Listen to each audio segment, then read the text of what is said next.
Happy Memorial Day weekend, everybody. I knew I was live. I just took a deep breath and gave myself a little pause and put some music on. Let's do this, right? How's everybody doing out there? Thank you for joining me on this live episode. I really don't get to do too many lives on Friday evening. So this is really a treat. Whenever I get to be able to do this with you guys, I'm happy. It makes me happy.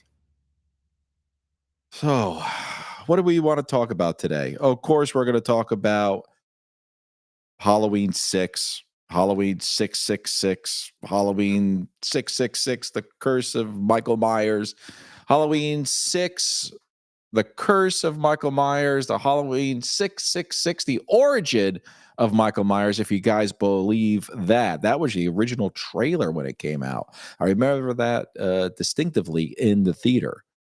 Halloween 666, The Origin of Michael Myers. And then there was the theatrical cut and, of course, the producer's cut. And, and for me, this is one of my favorite entries in the series. I absolutely think Michael in this is brutal. He's not as brutal as Tyler Mane's Michael Myers. However, I do think he would give that one a run for his money. I mean, you got to look at this. The guy took a grenade launcher, and everyone says, "Oh no, it's probably a smoke gun or something like that." No, it's a tear gas, grenade launcher. Those things, have some impact. He took it to the chest. I thought that was one of the best ways to stop Michael ever that I saw, rather than him getting shot or hit by a car. But the one in part 4 where he gets slammed by that pickup truck by Rachel, that was pretty good too. He was just like, yeah, come on, take it. I'll take it. So yeah, we're going to talk about that a lot today. I really put some time and effort into this one. Of course, I had some time off to do that. So yeah, let's say hello to everybody in the chat. Let's say hello to everybody in the chat really quick. John, how you doing? Hey, Michael. Hey, Chester. Hey, Denise. Hey, Logan. Maestro Megatron. How you doing, buddy? Janine is here. Adam is here. That seems to be it so far. So let's talk about this. Okay. I'm going to try to put some things together. And I put some things together to try to sway you guys and thinking it's not a bad movie. I mean, really quick, if you guys think this is a bad movie, let me know. I don't think it's bad. I mean, right here, Logan says guilty pleasure for me too, Frank. And Maestro says, love this guilty pleasure. This is if you think about it, part 5 was going into the trilogy. I don't consider part 4 part of the Thorn trilogy. I think 5 and 6 are just the Thorn duo because there's no mention of the Thorn cult or anything like that in 4. Nothing that would tell us that there would be a future movie concerning the Thorn cult or the Thorn rune. So yeah, so there's not really a Thorn trilogy. You want to call it the original trio, you could say, for Michael. Don't count Halloween 3, 1, 2, and 4. The Halloween trio, the Michael trio, and then the Thorn duo, which is 5 and 6. And then, of course, there's a different timeline altogether when it comes up to it with the rest of them. Hey, Darren, what's going on? My co-host of the Slaughter Lamb is here. Let's say hello to everyone in the trash. In the trash? What do you call it, everybody, Darren? Ladies and gentlemen, if you want to unsubscribe because of that comment. John Jones says, love this movie. When I was 9, I saw the TV spots, not knowing anything about the franchise, and thought it looked badass. I even made a Michael Myers face mask out of foam sheets I drew on. Cool. That's right, Chuck. That's right, Ryan. The ending song, "And Fools Shine On" by Brother Kane. I have the CD for this. Do I? Yeah, I have the soundtrack for this movie. Plus, I went out and bought the Brother Kane album, which is somewhere in my house. And I remember there was Dick Clark's "Rockin' Eve," 1995, which was going into 1996. So Dick Clark's "Rockin' Eve," 1996. Brother Kane was in a contest with other groups of which song would be played at the end of the Rockin' Eve special. And Brother Kane didn't win by any stretch of the imagination. So let's get on with this. Let's do this. So, defending bad movies, round 7, Halloween, The Curse of Michael Myers. Yes, we're going to call it The Curse of Michael Myers because that's what you buy it when you go out. And if you can find the DVD or Blu-ray of it, it is still The Curse of Michael Myers. And then it is still The Curse of Michael Myers producer's cut. I wish they had the covers were interchangeable. It actually gave us Halloween 666, the origin of Michael Myers, as a cover. I would like to see if they had any original posters for that title. I don't think they did, but Alex C. really quick says, I actually thought Mikey was scarier in this one than in a lot of the other movies because of how brutal he was. I agree with you, Alex. Up until Rob Zombie's Halloween in Halloween 2, we never saw anything like George P. Wilbur did. Of course, he's a little bit more portly, but in this one, Michael would have been, well, it's so 95. Let's see. 95. I don't know how old he would have been. 78, 95, 30. No. Well, he was 21, 31, whatever. Who cares? Who cares? Okay, so here we go. Let's see if I could defend this with you guys. See if I could change your guys' minds. Okay, so here are the facts right now. Released September 29th, 1995. Ladies and gentlemen, 30 years. It's coming up on 30 years since this movie has been out. 30 years. 30th anniversary. Budget $5 million, box office $15 million. So it made coin. Thanks, John Jones. 38, I think. So yeah, 21, 31, because 10 years later, and then 32, and then 38. Yeah, you're right, 38. You're right. Michael Damas says, I think it's better than Resurrection. Let's do that. Let's say this. It's better than Resurrection. Definitely. Says, Frank, help me. I've been kidnapped by Jordan and Cody. You're on your own, buddy. I would come and help you, but I'm kind of indisposed right now. Physically, too. You know what I'm talking about. Hi, guys. How you doing, Jordan? How you doing, Cody? What's up, guys? Okay. Of course, directed by Joseph Chappelle. I think that he was just right out of art school with this. I don't know if he's done anything else. I know he's gone on to do other stuff, but 8% with the critics, 36% with the audience. Okay. So, of course, I like getting some critics in here. Here's some entries. One's from Variety and the other one's from Mick LaSalle. He's from the San Francisco Chronicle. So the first one is the 6th entry in the profitable Halloween series may be an example of going to the well once too often.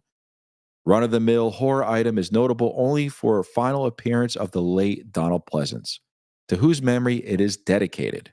Pick may even be able to stay on screen through its namesake holiday, but will survive through many moons on vid shelves.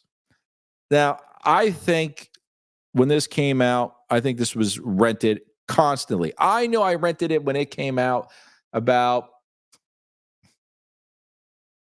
4 or 5 times monthly, so 4 times a month until I was able to purchase it. So, oh no, Jordan, don't do that. Pat is going to be that for the weekend? Pat, what's the help sign? This? Send me a text. Send me over a messenger. I'll see if I can come and help you.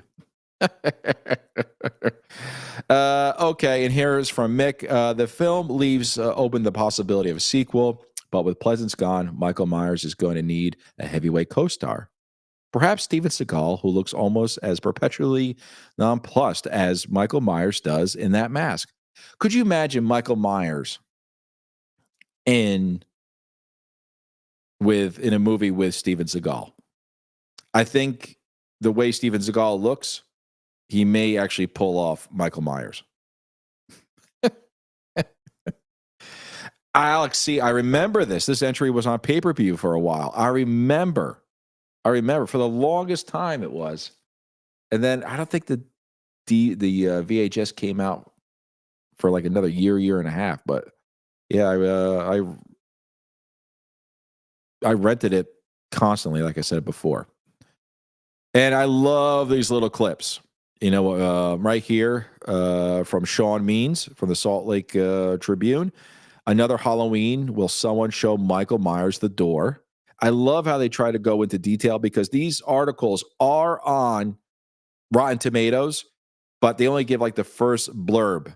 And the way to find these out is either you click on the view article or whatever they have on the bottom, and it may bring you to a 404 site. But the best way to find these articles is if you go through Wikipedia and you type in the movies and you go down to critical responses and you click on the little notation, the little footnote, and it'll take you right to the article. It's really good. And seeing these from yesteryears is just completely awesome. And this one right here from Tom from the Knight Ritter, is it Rider? No, Knight Ritter News Service. I don't even know where that is. Moviegoers cursed with this Halloween. Now, 1.5 star, 1 star. I mean, I don't think it deserves that low of a score. I mean, surely there are some things. Now, there are some things in these articles that they like. Now, if they like 1 or 2 things, does that really deserve a 1 star or 1.5 star? So if you like 2 things or 3 things, shouldn't it be like a 2 star or a 3 star? I don't know the way they pick, and critics are, they won't tell us how they judge movies or anything like that. So let's see here. Adam says, this is the only Halloween movie I've yet to see. Adam, jump on it. Jump on it. Got to do it, buddy. I think you'll like it. If you can, purchase it, and I think it may come with the producer's cut, depending on which, if you buy the 4K, I think it comes with both. If you buy the Blu-ray, I think you have to buy them separate. But the Blu-ray for the producer's cut, I think is going for like $30. And of course, the original is you can probably get that in a DVD at $5.99 on the $5.99 bin. So, okay, let's continue here. Eventually, he says. So here's the merch. Now, in Spirit Halloween stores, Halloween 6 is rampant.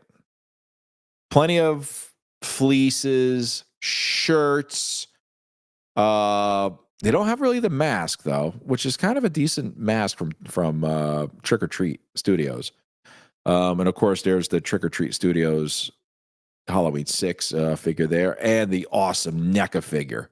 And I'd like to thank K-Rock for getting me that. So it's you can get a lot at Spirit Halloween. And I don't know why maybe it's a licensing issue that they want you to buy more of H6, or maybe that's what they can only turn out. So yeah, but if you go online and try to purchase these figures, it's so weird because the Halloween 6 merch sells out like that. For people who don't like the movie, they buy the figures. Maybe because, they're like a lot of us, they're collectors. But for a lot of people who don't like the movie, dude, they snatch it up quick.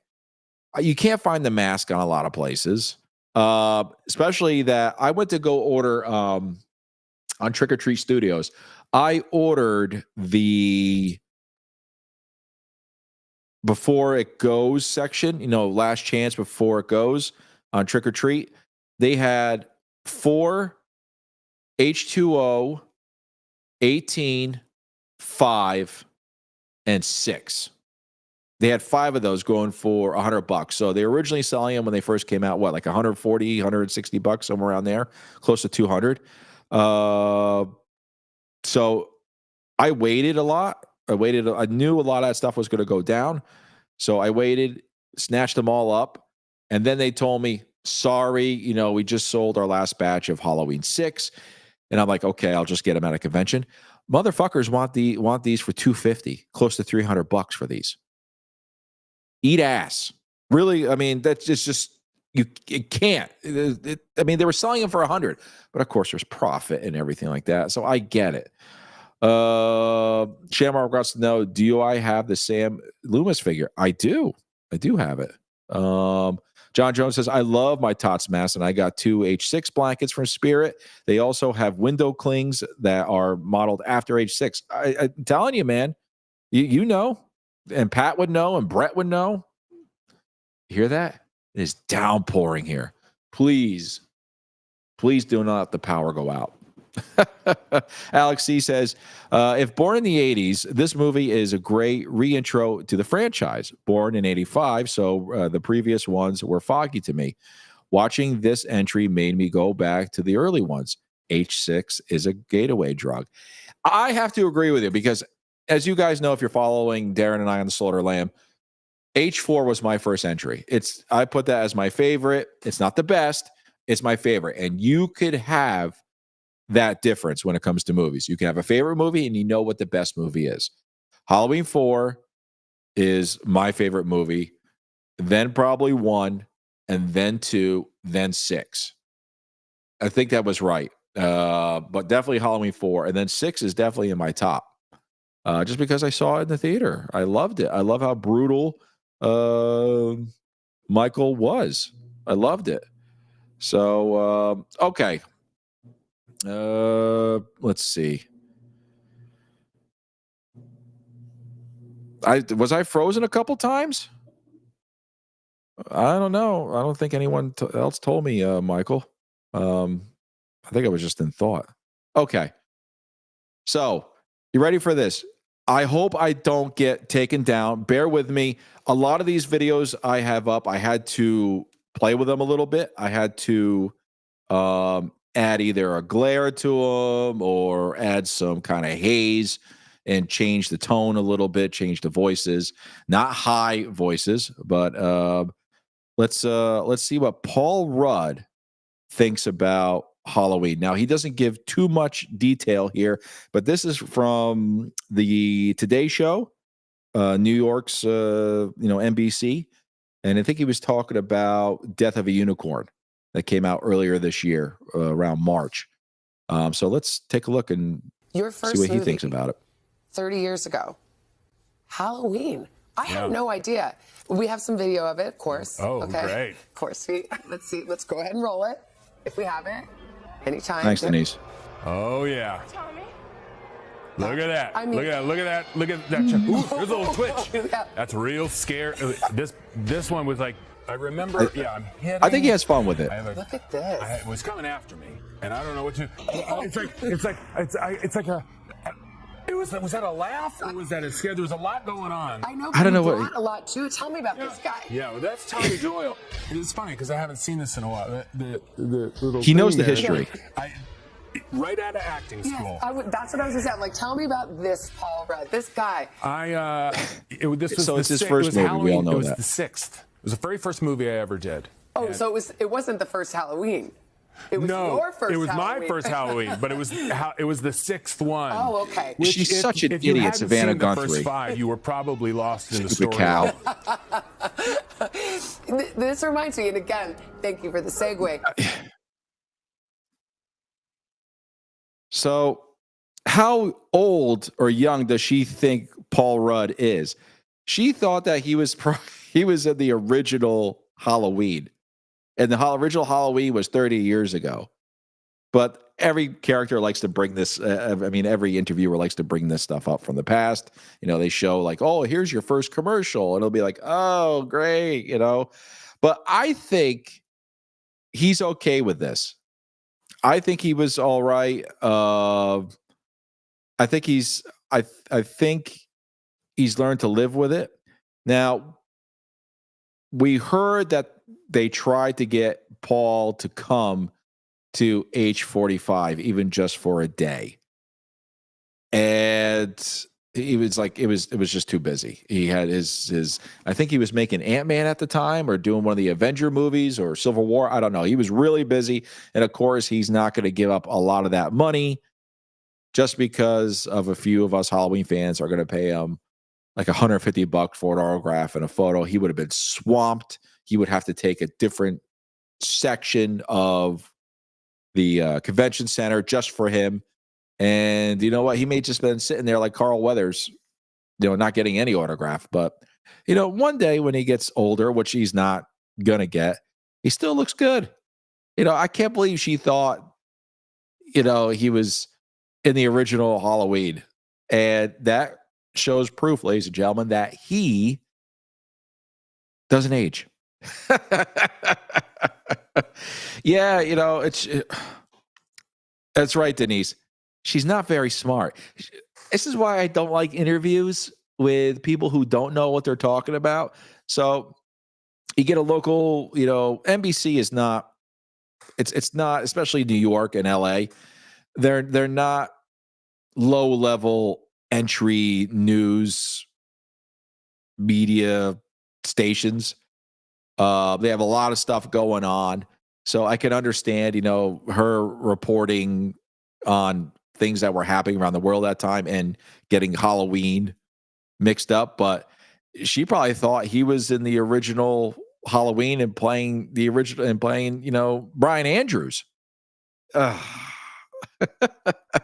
I think he has fond memories of this, and he always has a smile. There's other movies other interviews of him where they ask him, titles of movies, because everyone thinks his first movie is Clueless. It's not. It's Halloween. It's Halloween 6. So you hold a special place in your heart for the first movie you've done. This is what got you into Hollywood. And his name was, introducing Paul Rudd. So I think he had a middle initial in there, but I think it was just Paul Rudd. So yeah, Denise says, I liked him in it, some of the questionable facial expressions, but liked his take on the character. Yep. Hey, Lord Kev, what's going on? And you know what? Denise? Getting back to that, he knew who he was. He's like, oh, I don't know. I was playing, some kid named, Timmy or Johnny, and he was just running away from Michael. I don't know what I was doing. It was my first movie, blah, blah, blah. He played Tommy Doyle. He says, I haven't seen it in a while, but he knew the character. And he started doing the little twitching and everything. So I think he has, some love for this movie. All right. So let's see where this went wrong. So Halloween 6, according to Malika Akkad, let's see what the history was. Let's see where this went wrong. Because I don't think it's, we can try to see the path on the direction that Halloween 6 was supposed to go. But remember, Paul Rudd likes this movie. So let's see what he says. The cult thing was something that maybe was a little ahead of its time, because it was kind of going into this paranormal, supernatural kind of horrors that we would see later on.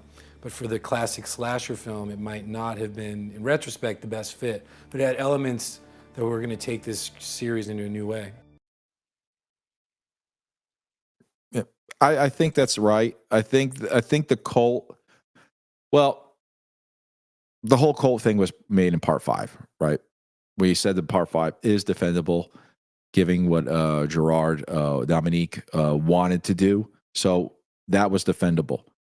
Now the writers and the director Joe had to figure out how to make this work. So the cult thing does work. Listen, it hasn't been done in Nightmare on Elm Street. It hasn't been done in Friday the 13th. It hasn't been done in the Texas Chainsaw Massacres.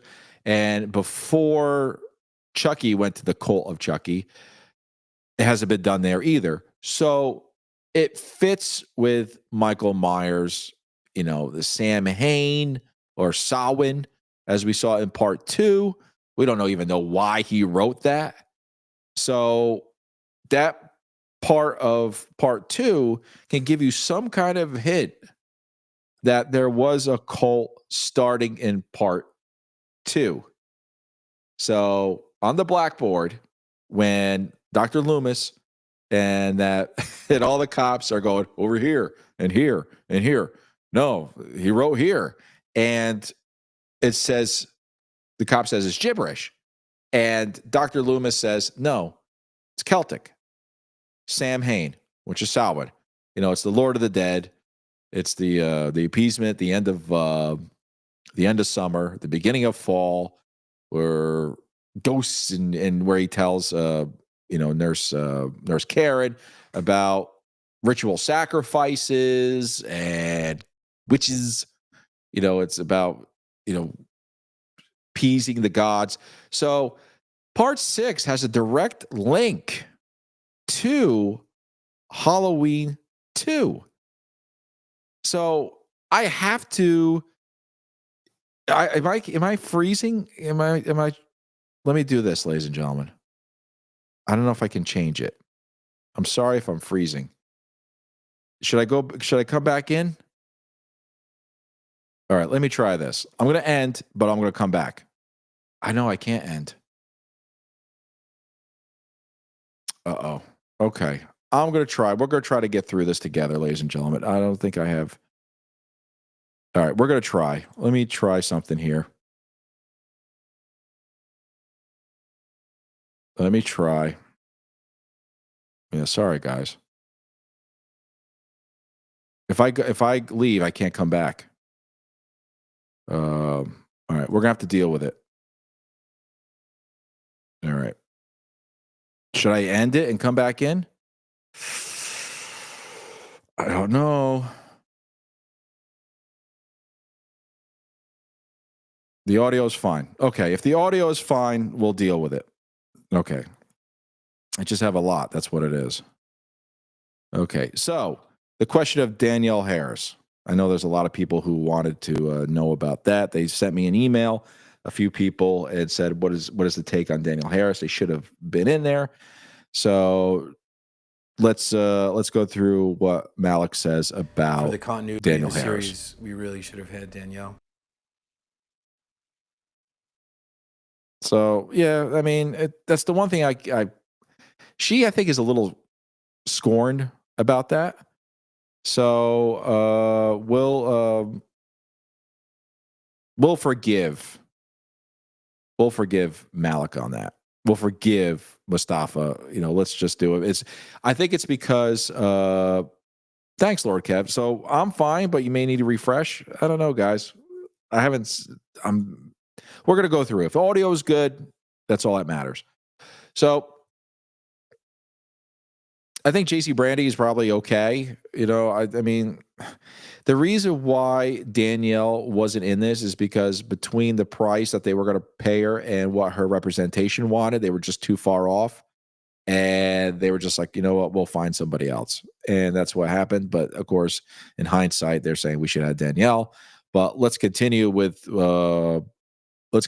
what else drove this series down, this movie down.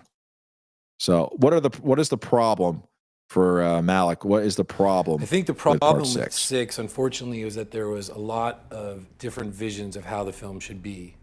And you had a talented director, but he had the studio pulling his ear on one side, my father and our company on one side, and perhaps the writer on one side. So I think he was trying to answer to a lot of bosses or answer to a lot of different visions.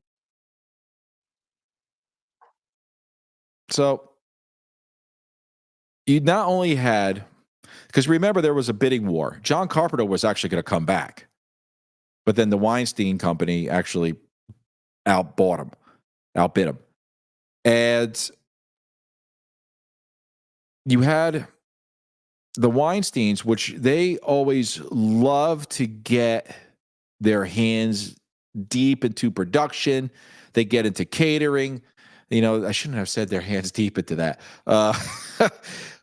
They love to mess up a lot of what the original direction for movies are, except for Quentin Tarantino. I don't think they ever touched Quentin's vision.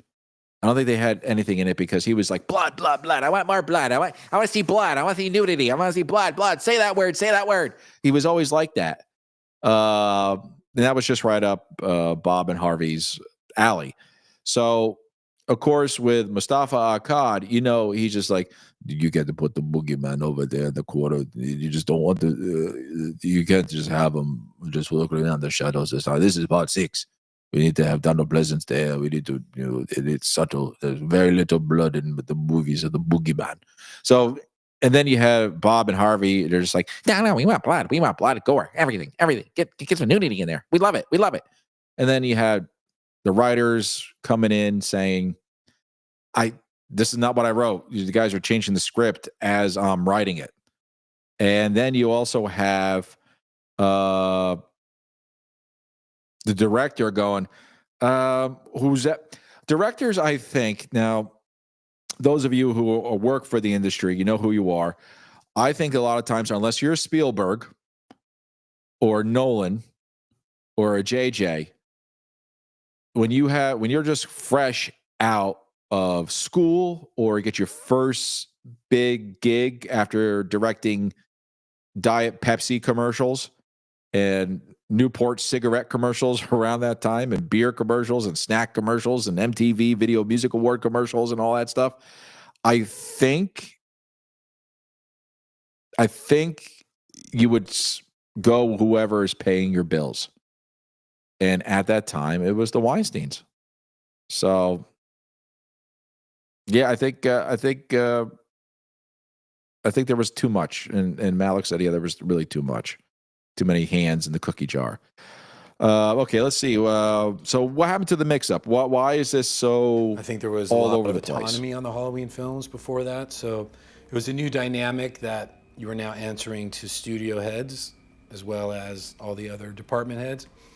So that was new to get that working relationship, how to get that dynamic down.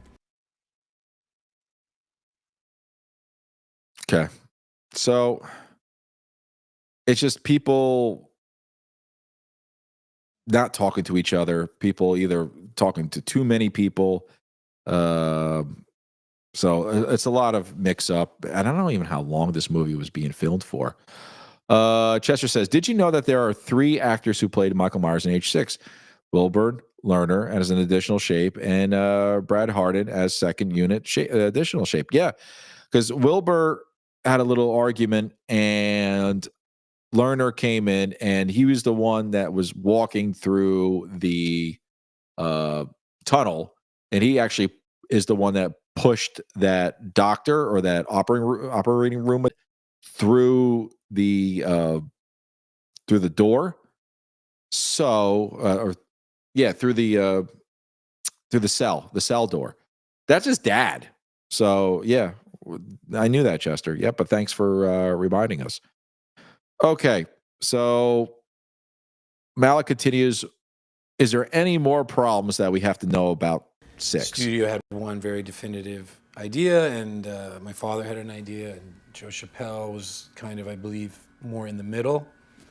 What it came down to is the studio sort of putting their foot down and saying, well, this is what we want. We want more blood, more gore, a different explanation of the cult. And this is what we want. We're paying the bills. And it became actually a legal fight. There was going to be an injunction on the release and all this really unnecessary infighting. And Joe, at that time, it was his film, and he went with the Weinsteins and he shot these extra scenes, which we actually weren't a part of. And I don't blame him. He wanted to finish his film. So we were originally going to get the producer's cut. I'm thinking we were originally going to get the producer's cut. And then when everybody thought, when Trankis and Mustafa thought everything was done, the Weinsteins called everybody back, called Joe back, and said, film additional scenes. Film additional scenes. And that's what we got with the theatrical cut. We got the blood, we got the gore, we got the nudity, because we all know Mustafa Akkad doesn't like too much nudity in Halloween, because we don't have any in 4. Well, you get Kelly, a little side of Kelly. We don't get any in 5, but there's a little hint to the imagination with that, a little subtlety. And then 6, when the Weinsteins come in. And they won. Mark B says, wasn't the doctor who Michael pushed through that gate played by Wilbur? No, I don't think so. That was Michael Lerner. I think that was Michael Lerner that actually pushed that was his real father. I think so. I believe that's, I think that really that's what it is. But double check me on that. How soon after H6 did Pleasance pass? He didn't come back for reshoot. So right after this movie, I think wrapped, he was done. Gotta love a little side, which gotta. Yeah, Mustafa's a prude, but it's a horror movie. You don't need horror movies, are just blood and it's the symbolism and then the darkness that is really, all you can need. Remember, it's not the boogeyman that I was really interested in when the movie was coming out. The original movie that made me millions and millions of dollars. It was the babysitter. The babysitters were the ones that actually got me interested in the movie. Okay, so in the end, what was the final conclusion? Who won out of everybody? We all know, but I want to hear it from Alec. I want to hear what his take on it is. A lot of money invested in the film, and all this work put into it. So we did come to a settlement. We did agree, and the version that went out was the Weinstein's version. So there was never ever going to be any producer's cut that was going to come out. There wasn't going to be any of that. It wasn't going to be, because if you look at the producer's cut, it tells you the story very fluidly, and it explains more when you watch the theatrical cut, when the theatrical cut has no explanation to some things. So when you go back to the producer's cut, in conjunction with the theatrical cut, you're like, okay, now I get it. So, but the Weinsteins had the money. So they settled. And they said, all right, you're paying the bills. You got more money than I do, than us as a company. You win, because they didn't want to delay this movie coming out. Because remember, September 29th, this movie was coming out, and it was going to take up the rest of October. And that's where the money was going to be. And then having it delayed, and then having a movie come out, which a Halloween movie has done, coming out like in the winter or next year early, doesn't make any sense, especially. This is why the Blumhouse trilogy, the David Gordon Green McBride trilogy, has done so well, not only because of Jamie Lee Curtis coming back, or Laurie Strode, or just because it's been a movie we haven't seen in so long, or because it's coming up on 50 years.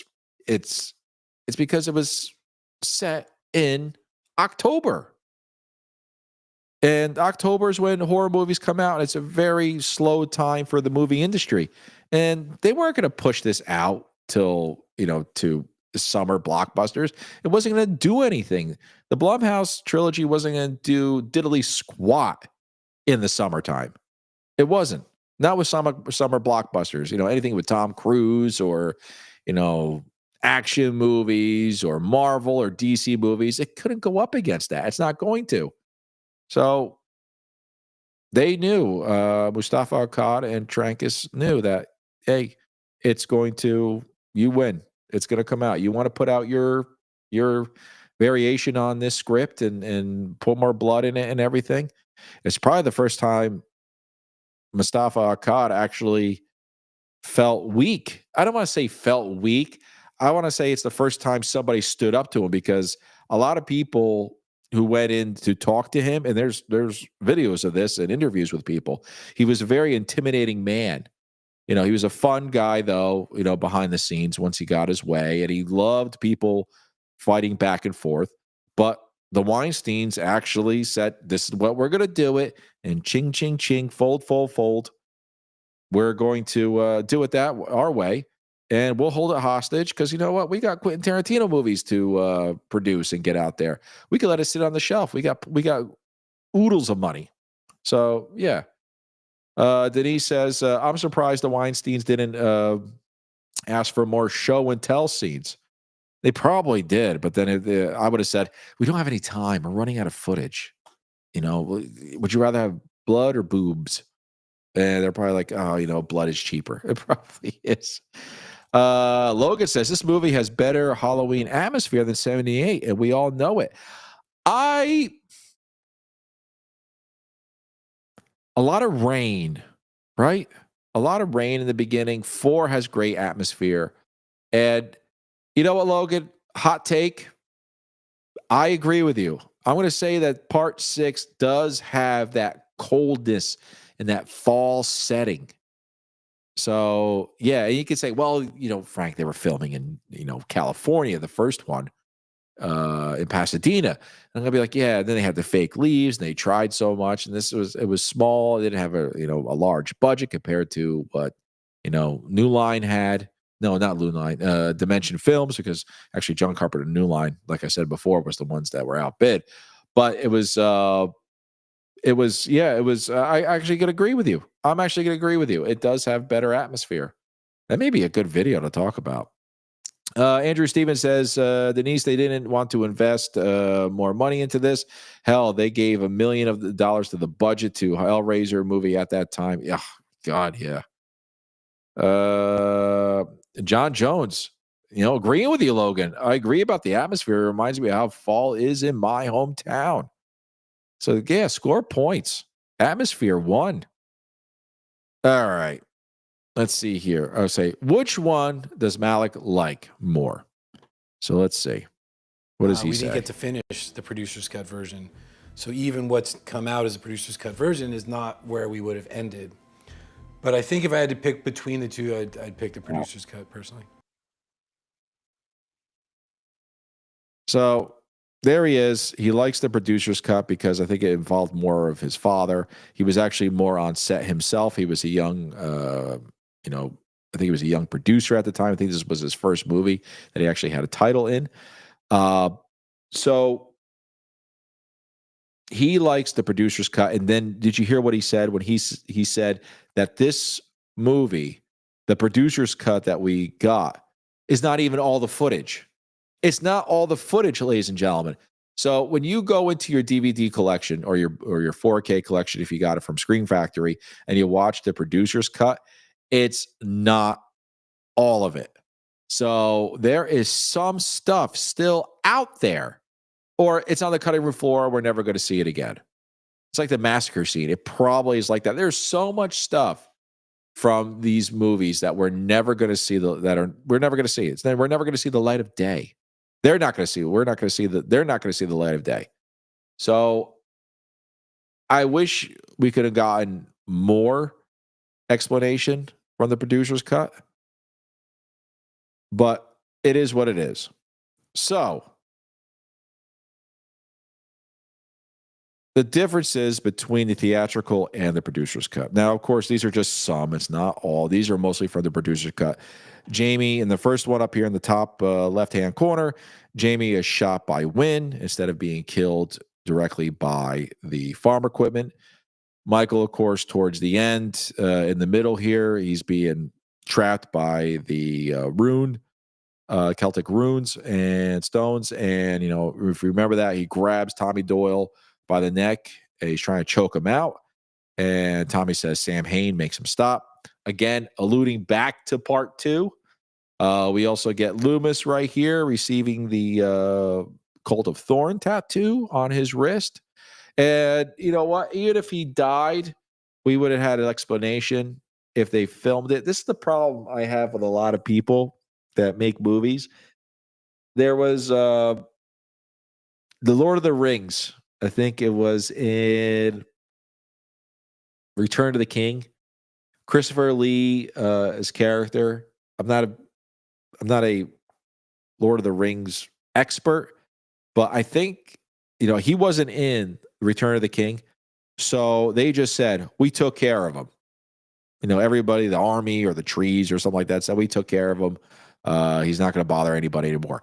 Why couldn't we say Dr. Loomis got that Thorn, Cult of Thorn tattoo or the mark of Thorn on him and he died from it? Or he, you know, basically, you know, ended his own life or something. I know it's not very Loomis-esque of him to do that, but you could have gotten a stand-in and done something like that. You could have.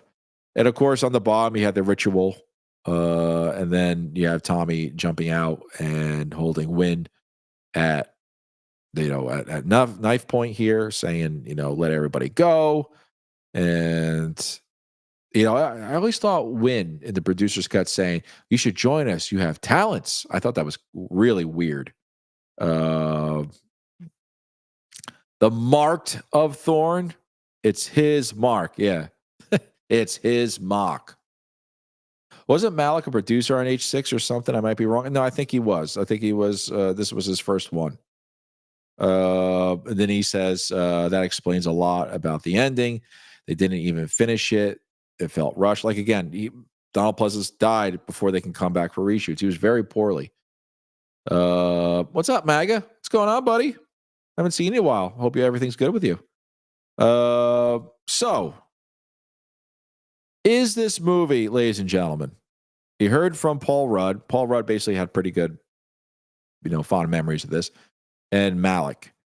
Is H6 defendable? I think it is. So, let's take a look. Yeah, Halloween 6 is defendable, but only if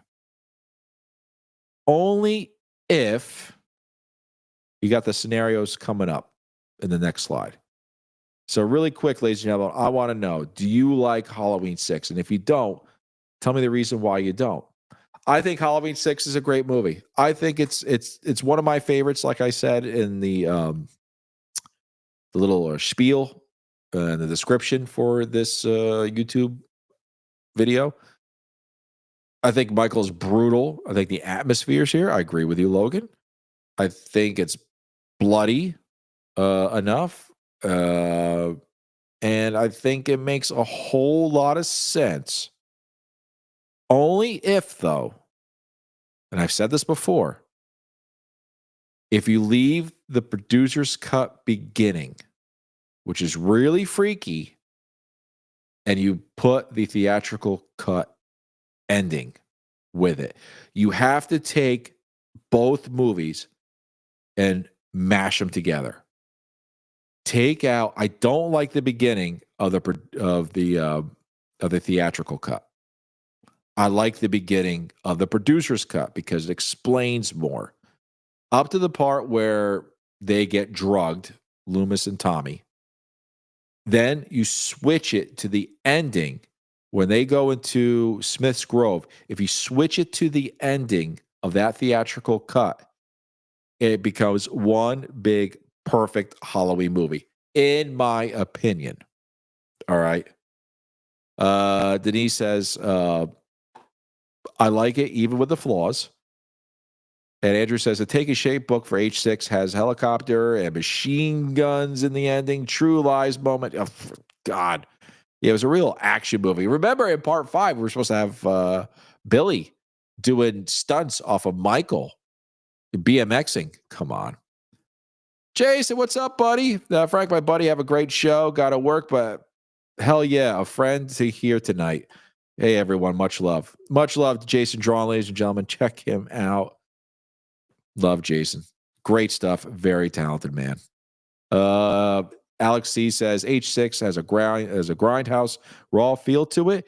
If you knew nothing about the franchise, this would be a B-ish movie you end up watching out of curiosity. I could see your point, Alex C. I could see your point. But we all know the franchise. If you go in blind to H6, it'll make you go back to H5, which makes you go back to 4, which makes you go back to, all of them. Logan says kills are good, mask is good, score is good, even the guitar, atmosphere is good, acting is decent, shaky story, but yes, defendable. Now, I think the biggest thing, and when people have a problem with the cult, you can actually, you know what, I'm going to take that back. You can actually take the cult trilogy. You can have part 2 interchangeable with the cult trilogy of 5 and 6, being part of 5 and 6. So you can have 1, 2, 4 as the original trio. We'll call it the original trio.